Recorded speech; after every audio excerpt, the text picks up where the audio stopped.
Bonjour tout le monde, donc on se retrouve pour une nouvelle vidéo qui sera la troisième étape du tuto pour créer un portfolio. Donc la dernière fois on s'est arrêté ici avec la fixation de la ficelle pour ouvrir la deuxième page. Et donc cette deuxième page, telle que je l'ai construite dans la deuxième vidéo, ça correspond en fait à ma deuxième journée de mes vacances. Ici, on va s'attaquer maintenant à ce que je vais appeler la troisième journée de mes vacances. Et donc, on va s'occuper de cette partie-là de la page que j'ai ajoutée la dernière fois. Et en fait, ici, il n'y a rien de compliqué, ça va être juste l'ajout d'aimants. Tout simplement parce que, alors sur cette page-là, il y aura je pense, une pochette. Alors, j'ai pas encore arrêté mon choix si je vais faire une pochette, donc qui sera verticale. Soit je vais mettre une bande de papier de haut en bas pour faire comme une espèce de lanière qui retient les photos. Ça sera juste décoratif puisque ce qui tiendra les photos, c'est les aimants. Je n'ai pas encore fixé mon choix. Dans cette étape-là, dans cette vidéo-là, on ne verra pas la création de la pochette ou de cette bande de papier, puisque c'est une étape que je suis obligée de faire une fois que j'aurai reçu mes papiers, à motif, et que j'aurai collé par-dessus. Donc, j'ai plus ou moins pour placer mes aimants. De toute façon, quelle que soit la solution que je choisis, l'idée c'est que mes photos puissent rester accrochées, même si je manipule un peu le rabat. Donc il suffit juste de placer des aimants. J'ai placé grosso modo mes photos, j'ai mis des aimants et voilà. Il n'y a rien de compliqué. Ensuite, je vais passer à l'étape justement de la création de mes petites cartes où il y aura mes photos. Donc j'ai repris un papier canson qui est de la même couleur que celui que j'avais utilisé pour l'étape numéro 1. Donc si vous n'avez pas vu la vidéo, je vous renvoie à l'étape numéro 1 et à l'étape numéro 2 bien évidemment. Et je vous mettrai les liens en barre d'infos. Donc là en gros l'idée de la carte c'est pas compliqué, c'est comme si je voulais mater ma photo. Donc j'ai posé ma photo sur mon papier et ensuite j'ai fait mes petits repères comme je fais d'habitude. Comme mon papier est trop grand, il passe pas dans ma guillotine. Et cette fois-ci, je n'ai pas voulu utiliser mon massicot. Et donc, du coup, j'ai pris ma règle et mon cutter. Et ensuite, j'ai coupé. Et ensuite, le papier est d'une taille qui me permet d'utiliser la guillotine. Et j'utilise la guillotine. Tout simplement parce que je trouve que c'est plus simple au niveau de... Enfin, pour découper, en fait. Voilà, donc j'ai une première carte. Et vous avez vu, j'ai posé deux aimants. Donc l'idée, c'est qu'au niveau de mes cartes, j'aurai une photo sur le recto, une photo sur le verso. Alors avant, j'ai quand même vérifié qu'au niveau de l'épaisseur, et j'ai rajouté un autre papier pour simuler le papier à motif, qu'il y aura, j'ai testé que les aimants passaient bien à travers toutes ces épaisseurs-là, et c'est le cas. Voilà, donc j'ai une première carte, on va dire, j'en réalise une deuxième. Après, honnêtement, là, je n'ai pas du tout mesuré la taille de mes cartes, dans le sens où je me suis basée sur mes photos pour les réaliser. Et ensuite, vous avez vu, pour la deuxième, il n'y a rien de plus simple, c'est comme si on matait une photo. Donc, pour le moment, j'en ai fait que deux, et vous allez voir plus loin dans la vidéo, je vais en faire une troisième. Pour le moment, on s'attache sur les deux. Donc là, l'idée, c'est que maintenant, il va falloir que je mette mes aimants aussi sur la partie bleue. Donc j'ai mis un aimant sur la partie de mon papier noir. Et bien évidemment, un aimant, pour que ça fonctionne, il y en a besoin de deux. Donc, je mets un petit peu justement je vois un petit peu où est-ce que mon aimant doit se situer sur mon papier bleu. Et vous allez voir, en fait, mon aimant en dessous n'était pas encore bien collé, donc il s'est décollé, parce que les aimants sont quand même assez puissants. Donc c'est des aimants, je ne l'ai pas précisé, mais ils mesurent à peu près... je me souviens plus, je crois que c'est 8 mm de diamètre. De mémoire, il me semble que c'est ça. Et donc voilà, donc là je mets mon aimant et c'est là en fait que je crois que l'autre se décolle en dessous. Il me semble que c'est ça. Voilà, il s'est décollé parce qu'en fait ils sont trop puissants. Donc l'idée c'est de le recoller, mais de le recoller dans le bon sens. Donc c'est pas Là, pour le coup, le sens n'est pas forcément très important parce que l'aimant sur le papier bleu n'est pas encore fixé. Mais encore une fois, il y a toujours moyen de s'arranger puisque la carte, l'aimant, quel que soit le côté où il soit du côté sur le papier bleu, qu'il soit à l'avant ou à l'arrière, c'est pas trop un problème vu la puissance des aimants. Je dis ça parce qu'effectivement, après ça dépend du nombre de couches de papier que vous avez entre les deux aimants, mais là pour le coup il n'y a pas de souci. Donc pour éviter qu'il se redécolle une deuxième fois, je viens de sécuriser avec du scotch. C'est pas le scotch qui va faire que ça va non plus faire que les aimants adhèrent moins, hein, donc vous inquiétez pas par rapport à ça. Et je fais la même chose pour le deuxième. Encore une fois, c'est pas bien grave qu'il y ait du scotch ou que ça se voit, etc., puisque ce papier sera recouvert par un papier à motif. Donc, le conseil que moi je vous donne, si jamais vous voulez faire la même chose, c'est-à-dire utiliser des aimants dans la confection d'un album, que ce soit en suivant ce tuto-là ou quel que soit l'album que vous réalisez, réfléchissez bien déjà où est-ce que vous allez situer vos aimants, à quoi ils doivent servir, et surtout positionnez-les avant d'avoir mis vos différents papiers. Maintenant, parfois, les aimants qu'on a, ils sont pas forcément ultra puissant et le fait de rajouter des épaisseurs de papier fait que ça vient un petit peu moins sémenté. Donc dans ces cas-là, effectivement, vous pouvez mettre vos aimants par-dessus le papier à motif, mais en veillant à ne pas les laisser apparents. Donc soit vous rajoutez un sticker dessus, soit vous mettez votre photo par-dessus ou un autre papier. Enfin, voilà, l'idée c'est de camoufler les aimants qui se voient le moins possible. Là, pour le coup, moi mes aimants sont suffisamment puissants pour supporter, je dirais, les différentes couches de papier, parce que j'ai fait des tests avant. Donc il n'y a pas de souci. Donc voilà, donc bah, vous m'avez vu faire, pardon, je positionne mon papier, je mets mon aimant, je vois où est-ce qu'il doit être, et ensuite je viens en fait tout simplement mettre un point de colle sur l'aimant, et je viens le fixer sur mon papier bleu. Après, comme je vous ai dit, que l'aimant soit dessous ou dessus mon papier bleu, pour moi, il n'y a pas de... Il n'y a pas de souci, puisque comme je vous ai dit, mes aimants sont suffisamment puissants. Si vos aimants ne sont pas assez puissants, faites en sorte que l'aimant soit que les deux aimants soient le plus près possible.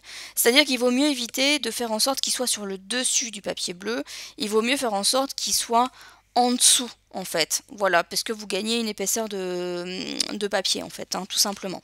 Voilà, ça c'est uniquement si vous avez des aimants qui sont peut-être un petit peu entre guillemets perturbés par les différentes épaisseurs de papier.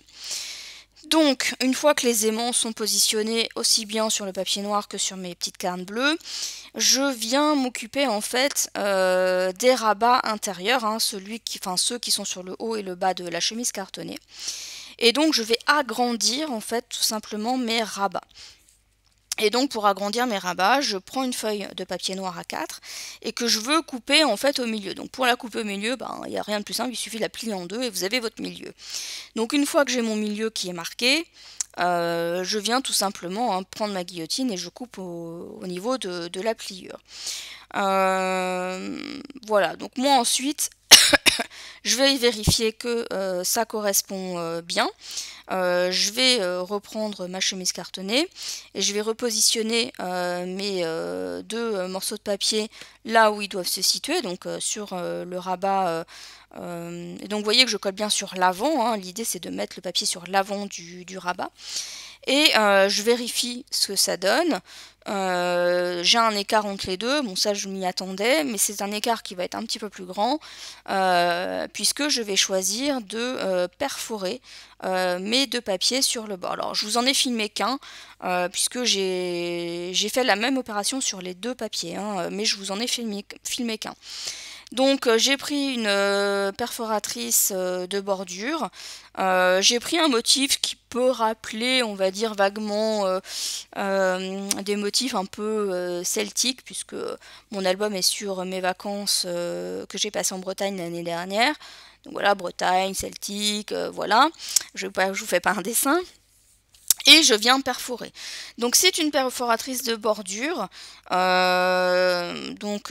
Pour les utiliser, en général, vous avez donc vous avez le motif, hein, sur, là on le voit, hein, sur la partie qui vient perforer, et vous avez le motif également sur le plateau où vous venez poser votre papier noir. Et ces motifs, justement, vous mettent un petit peu de faire coïncider les motifs que vous venez de perforer avec les motifs qui sont sur, on va dire, le plateau où vous posez votre papier. Et c'est ce qui vous permet, je dirais, d'avoir une continuité au niveau de la bordure. Donc, pour ça, il faut être quand même assez précis. Bon après, moi j'ai pas été forcément très précise sur un des papiers, puisqu'il y avait il y a un endroit où j'ai, on va dire, j'ai à peine 1 mm, j'ai même pas 1 mm, hein, de papier qui n'a pas été perforé en fait. C'est pas grave, ça se rectifie, c'est même quasiment un demi-millimètre, donc après c'est pas grave, on prend un cutter de précision, on vient couper la petite bande qui s'est mise et il n'y a pas de souci. Voilà, après il faut quand même être le plus faire coïncider le plus possible, hein, les perforations que vous faites avec les dessins qu'il y a sur cette espèce de plateau où on pose le papier. Ce qui est plus délicat, c'est quand vous arrivez sur la fin du papier, puisqu'effectivement la bande qui a tendance à se détacher. Vous voyez, il y a la bande pardon, qui est vers le bas du papier, qui est censé se détacher.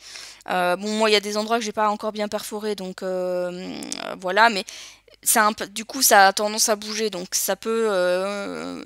voilà, en tout cas, il faut faire attention quand vous posez votre papier et que vous perforez, que ça coïncide bien, parce que sinon, vous risquez de vous rater et c'est un peu dommage. Donc, moi là, il y a une partie que j'arrive pas à perforer, parce que j'arrive pas à trouver les bons repères, mais je vais finir par y arriver, il n'y a pas de souci. Voilà, après, il n'y a rien de compliqué, je dirais, dans l'utilisation de ce type de perforatrice. Il faut juste avoir un peu de patience et puis faire attention à la manière dont on perfore et de bien rester droit. Donc voilà. Donc voilà, pardon. Vous voyez que mon papier, en fait, la petite bande qui est censée se détacher, elle ne s'est pas détachée. Il y a des endroits où c'est resté un petit peu attaché. Alors je vais au départ prendre mon cutter, mais finalement c'était pas une bonne idée. Et je vais prendre en fait tout simplement un ciseau avec une lame assez fine pour pouvoir couper en fait là où c'était encore attaché. Mais comme je vous ai dit, c'est pas dramatique. Donc j'ai exactement fait la même opération avec le deuxième papier.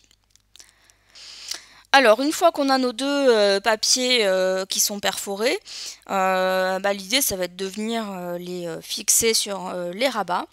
Et là, je vais utiliser exactement la même méthode que j'avais utilisée dans l'étape numéro 2 pour fixer ma page sur le grand rabat. Donc, je vais tout simplement placer mes papiers. Donc là, je vérifie qu'il n'y a pas de souci.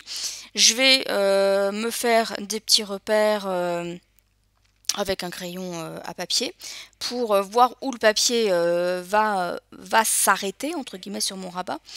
L'idée c'est de savoir un petit peu dans quel espace en fait je viens un petit peu entre guillemets borner sur mon rabat pour savoir dans quel espace ou sur quel espace je dois appliquer mon double face.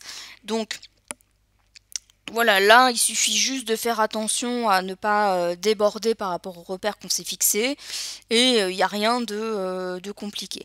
Donc là, je vais juste poser mon double face. Une fois qu'il sera fixé, je vais venir bien appuyer dessus pour qu'il pour qu'il ait bien adhéré sur la partie cartonnée, hein, de ma pochette. Et ensuite, je vais venir enlever les protections et je vais coller mon papier. Au moment du collage, comme je le dis souvent, quand on utilise du double face, on ne peut pas vraiment se rater. Donc il faut vraiment faire attention. Et une fois que le papier est collé, en tout cas que mon papier sera collé sur ce rabat, je vais procéder exactement à la même opération sur le rabat du haut.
Alors maintenant que mes deux rabats, enfin que j'ai agrandi mes deux rabats en collant mes papiers, je vais venir ce que j'ai fait exactement de la même manière avec le grand rabat la semaine dernière.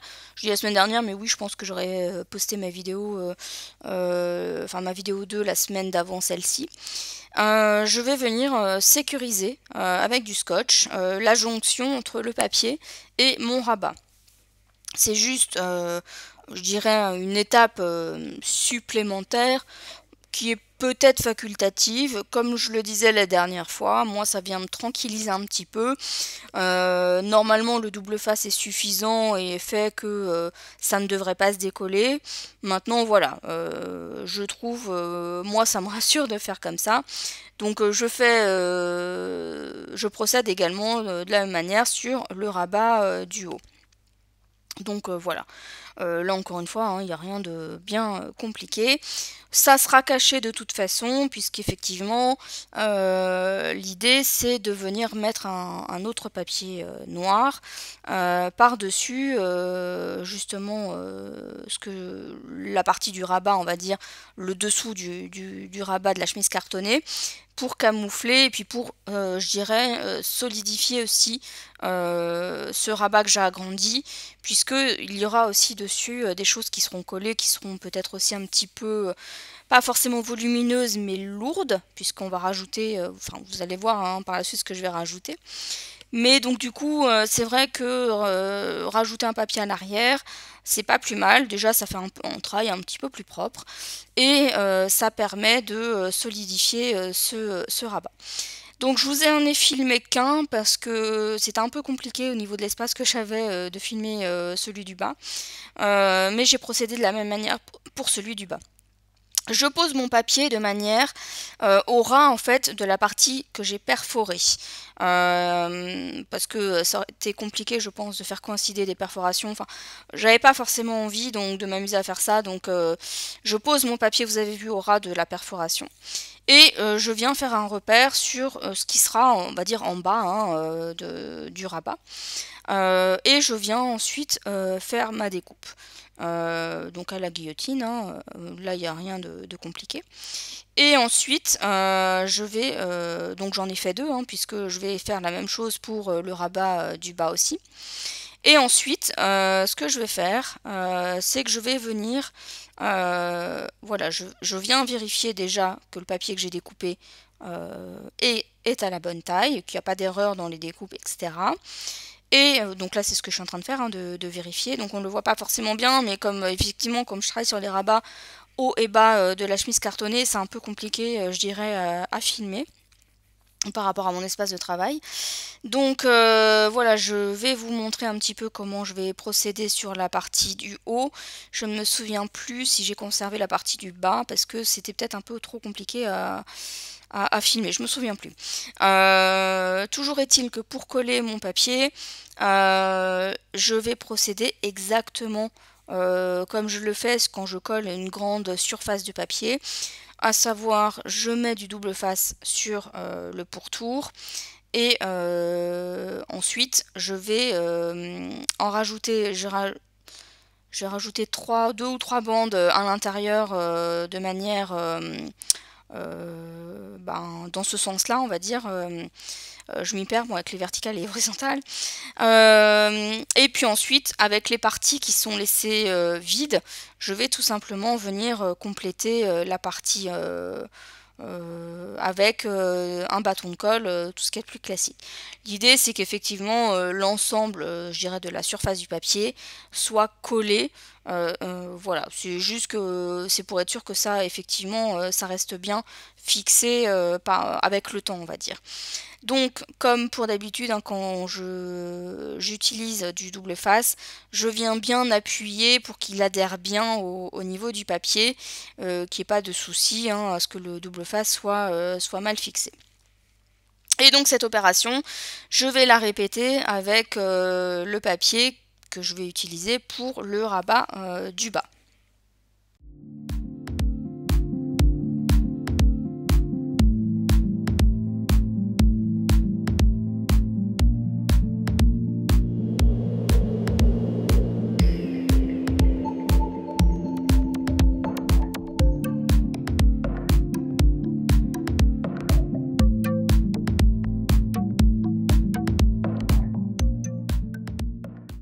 Alors une fois que tout est encollé, il faut effectivement bien coller le papier, et là pour le coup il ne faut pas se rater, hein, je vous l'ai souvent dit, je pense, quand on utilise du double face, on n'a pas trop le droit à l'erreur.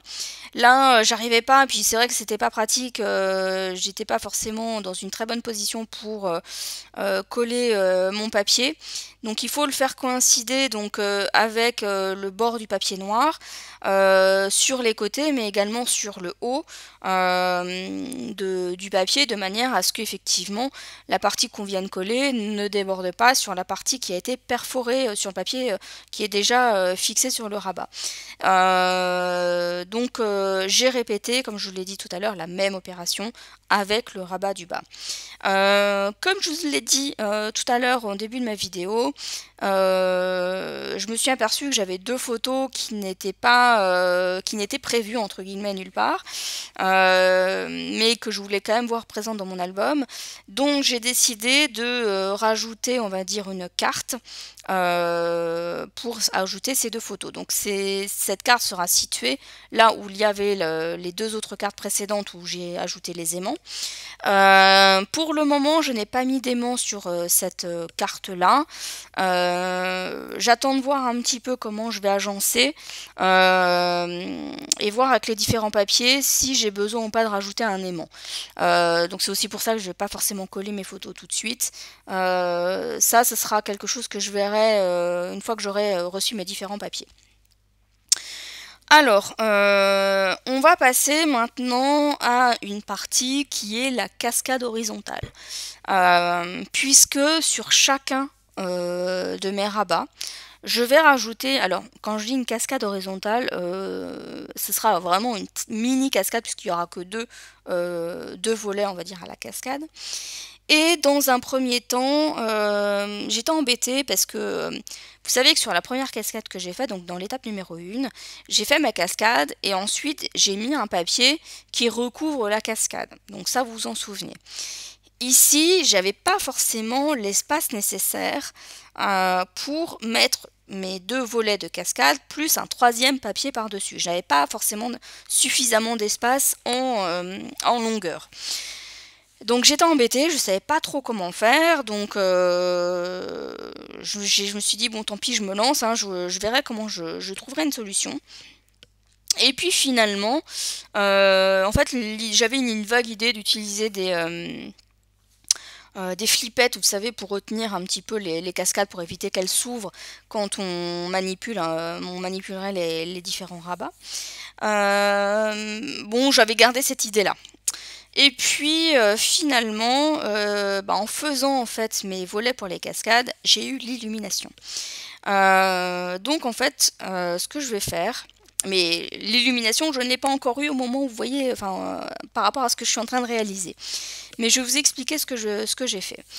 J'ai, pour mes cascades, en fait, mes deux volets vont avoir des tailles différentes. Donc en largeur, ce sera la même chose. Donc moi, pour le coup, pour cette cascade-là, la largeur est de 10,5. La largeur, c'est plus ou moins la largeur de la photo. Enfin, ma photo, elle passe dessus, parce que la largeur de la photo, c'est 10 cm. Donc 10,5, ça passe. Et c'est là, au niveau de la longueur. Alors au niveau de la longueur, déjà il ne faut pas oublier de rajouter pardon, 1,5 cm pour coller hein, le volet de la cascade. Et ensuite il y a la partie photo. Donc sur le volet, le volet le plus petit, on a une mesure de 17,5. Donc la photo fait 15 cm en longueur, donc on a 1,5 cm pour la partie qui sera collée, et ensuite on a un petit peu d'espace pour pas que la photo, pour donner l'impression que la photo elle est matée. Ça c'est le premier, ça c'est le rabat le plus petit. À la base, j'étais partie pour réaliser 4 rabats, 4 volets, pardon, de cette même dimension.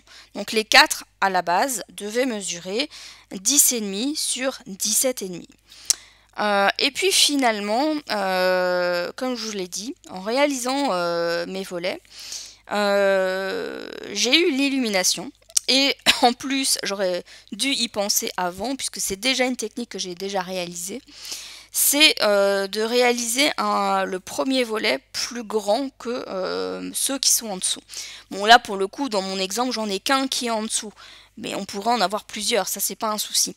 L'idée c'est qu'effectivement le premier volet vienne recouvrir en fait le second et dépasse même du second. Et donc pour le coup, le volet le plus grand, alors en largeur c'est toujours la même chose, c'est toujours 10,5, ça ne change pas, mais au niveau de la longueur on sera un petit peu plus grand. On sera sur à peu près 20,6 cm. Je dis à peu près parce que j'ai pas fait forcément de mesure.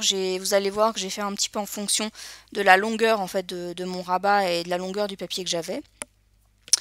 Et ce qui fait que quand je vais positionner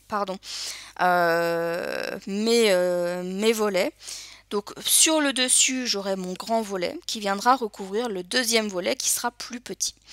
Donc voilà, et le fait d'avoir fait un volet plus grand, donc là vous voyez je suis en train de voir la longueur du papier, je vois que mon volet dépasse légèrement, donc je vais juste le retailler, ce qui fait que j'ai pas une mesure très précise, mais je vous dis je suis à peu près aux alentours de 20,6. L'idée c'est qu'effectivement, et vous allez le voir par la suite parce que je vais faire cette étape là avec vous, je vérifie déjà que ça passe bien, je vais venir retailler mon papier pour pas qu'il dépasse du rabat, et ensuite je vais voir un petit peu l'espace que j'ai entre les deux volets pour pouvoir y glisser un aimant. Et c'est effectivement, mon aimant sera fixé sur mon rabat et le deuxième aimant qui viendra compléter le premier sera placé sur mon rabat le plus grand. Ce qui fait qu'effectivement je n'ai plus ce souci de me demander de quand je vais manipuler les rabats, de savoir si les volets vont rester en place, etc. Là pour le coup avec les aimants ils sont censés rester fermés. Donc, je vais vous montrer un petit peu comment je vais placer mes aimants. Donc, vous voyez, je place mon grand volet. Je place ensuite le petit en dessous. Je vois à peu près où ça arrive. Voilà, je regarde un petit peu l'espace que j'ai. Donc, normalement, il y a, voilà, j'allais dire, j'étais à 17,5. Voilà, j'ai un petit peu d'espace entre le premier et le deuxième, et ensuite voilà, je positionne correctement. Donc là il ne faut pas se louper, il faut vraiment bien positionner vos volets pour voir où est-ce qu'ils vont arriver au niveau de la longueur.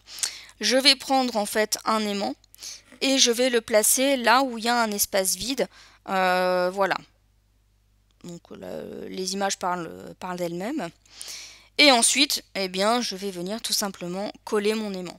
Là, peu importe le sens de l'aimant, tant que je n'ai pas fixé le deuxième aimant, il n'y a pas de sens pour le premier, je dirais. C'est au niveau du deuxième où il faut faire attention. Donc, je viens coller mon aimant et, pardon, cette partie-là est terminée.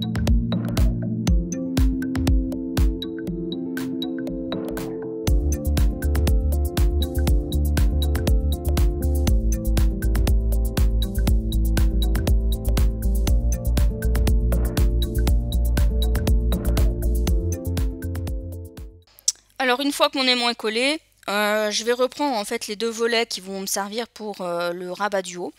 Et je vais marquer les plis. C'est vrai que je ne vous l'ai pas forcément montré pour ceux du bas. Mais, au niveau des cascades, comme je vous l'ai dit, hein, j'ai pris 1,5 cm pour venir coller ce qui sera la partie collée. Je viens marquer mon pli. Et donc sur les deux volets que j'ai. Ensuite je viens bien appuyer avec mes mains.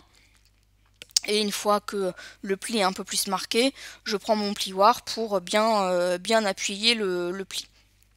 Donc là je vous renvoie aussi peut-être à à la vidéo de la première étape, parce qu'effectivement j'explique bien comme il faut au niveau de les cascades comment les réaliser en fait. Donc là, la seule différence, c'est que ma cascade, elle est entre guillemets dans le sens de la lecture, un peu comme un livre, et non pas, elle se soulève pas de haut, de bas en haut, on va dire. Elle se soulève de droite à gauche. J'espère que je suis un peu plus, que ça arrive à être compréhensible. Et une fois que mes plis sont faits, je vais venir tout simplement hein, mettre du double face sur la partie qui devra être collée. Alors je ne vais pas coller mes rabats, enfin mes volets pardon, tout de suite, tout simplement parce que ils seront par-dessus, j'attends de recevoir mes papiers, encore une fois mes papiers à motifs, parce que mes volets seront collés dessus en fait. Donc parce que c'est un petit peu compliqué de coller les volets et ensuite de mettre le papier à motif. Donc voilà, tant que je n'ai pas reçu mon papier à motif, je ne peux pas coller mes volets. Mais dans l'idée, vous voyez un petit peu dans quel esprit ils seront placés en fait. Donc là, je vous montre hein, les mesures. Donc comme je vous ai expliqué tout à l'heure, hein, j'ai un grand volet qui mesure comme je vous ai dit, à peu près 20,6 en longueur et à peu près 10,5 en hauteur. Le plus petit, comme je vous le disais tout à l'heure, donc on est sur du 17,5 en longueur. Voilà, et en hauteur, on est toujours sur du 10,5. Voilà. Et sur le haut, je veux procéder exactement de la même manière que sur le bas. Je positionne mes volets. Voilà, donc pour voir un petit peu où est-ce que ils arrivent. Voilà, donc j'essaye de centrer. Bon, pour le moment, ça n'a pas une grande importance, hein, c'est plutôt quand je vais positionner l'aimant sur le volet où il va falloir que je fasse attention. Et ensuite, voilà, je revérifie pour être sûre de moi. Là, voilà, moi j'essaye d'être minutieuse, hein. Après, c'est vrai que quand on réalise un album soi-même, tout n'est pas forcément parfait. Il faut accepter quand on fait un album, quand on fait soi-même les structures, il faut accepter qu'il y a une part, je dirais, d'imperfection. C'est pas quelque chose, voilà, vous faites vraiment main. Donc c'est pas une machine qui vient faire les découpes, etc., qui vient coller, etc. Donc effectivement, il y aura des imprécisions, forcément, il y aura quelques petites imperfections. Même moi, j'en ai dans tous mes albums, il y a des imperfections, notamment au niveau des découpages ou des collages. Le but, c'est effectivement qu'il y en ait le moins possible, ou en tout cas qu'il se voit le moins possible. Mais de toute façon, je pense que vous en aurez forcément. Donc là en fait pour mon aimant, pour savoir où je dois coller mon aimant sur mon volet, je le positionne en fait et j'appuie bien dessus de manière à ce qu'il y ait une petite marque qui se fasse en fait sur mon papier et je viens coller mon aimant. Donc là en fait j'ai beau vérifier, je me suis quand même trompée de sens. Je me suis trompée en fait à le coller. Comme la colle n'est pas fixée de suite, là je me rends compte que ça va pas, que en fait les aimants s'éloignent quand je positionne, donc ça ne va pas. Et donc en fait je rechange, hein, je change de sens en fait, hein, tout simplement. C'est à cette étape-là c'est sur le deuxième aimant en fait qu'il faut pas se tromper. Autant le premier c'est pas bien grave le sens dans lequel vous le collez. Sur le deuxième, par contre il faut quand même faire attention que, donc là vous voyez, hein, il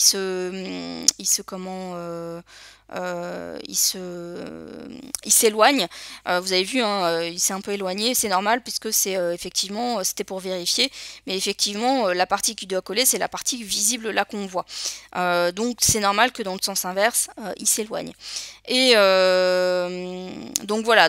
Je vous montre un petit peu l'esprit dans lequel, comment ça sera au niveau de l'album.